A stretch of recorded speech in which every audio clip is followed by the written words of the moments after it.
Olá a todos, eu sou o professor José Roberto Santin, professor da Escola de Ciências da Saúde da Univale. E hoje vamos abordar, na disciplina de Biologia Celular, o tema sinalização celular. Veremos como as células se comunicam e coordenam suas atividades. Espero que participem e aproveitem essa aula sobre um tema fundamental na biologia celular. A sinalização celular é a forma como uma célula comunica-se com outra, a partir de sinais por ela emitidos. São esses sinais que determinarão quando e como uma célula deverá agir. Por esse processo, torna-se possível a integração das células de um organismo multicelular. Para que ocorra a sinalização celular, é importante a presença de alguns elementos: a célula emissora, a molécula sinalizadora e a célula-alvo. A célula emissora é aquela responsável pela produção da molécula sinalizadora, a qual, por sua vez, será responsável por levar informações entre as células.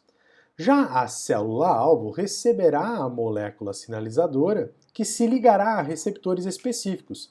Esses receptores podem estar na membrana ou no interior da célula.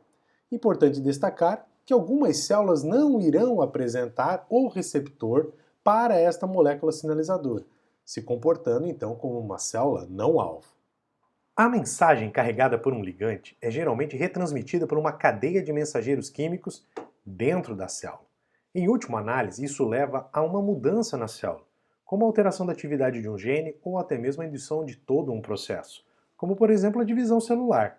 Assim, o sinal intercelular entre células, original, é convertido em sinal intracelular dentro da célula, o que aciona uma resposta. A sinalização célula-célula envolve a transmissão de um sinal de uma célula emissora para uma célula receptora.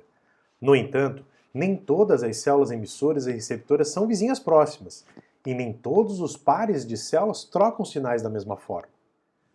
Há 4 categorias básicas de sinalização química encontradas em organismos multicelulares: a sinalização parácrina, a sinalização autócrina, a sinalização endócrina e a sinalização por contato direto. A principal diferença entre as diferentes categorias de sinalização é a distância que o sinal percorre no organismo para alcançar a célula-alvo. A sinalização parácrina permite que células coordenem localmente atividades com suas células vizinhas.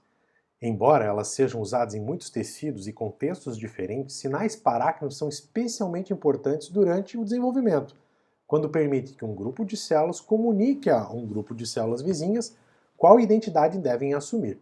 Exemplo, fatores de crescimento, citocinas, interleucinas, eicosanoides e até mesmo neurotransmissores podem utilizar essa via de sinalização.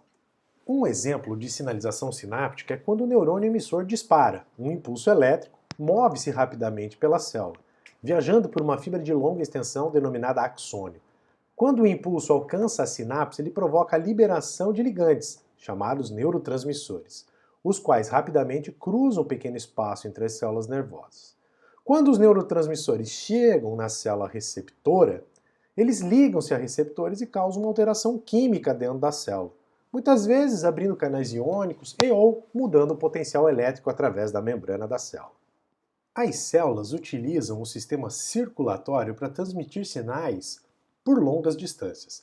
Na sinalização endócrina, células especializadas produzem hormônios que são liberados na corrente sanguínea e transportados para as células-alvo em diferentes partes do corpo.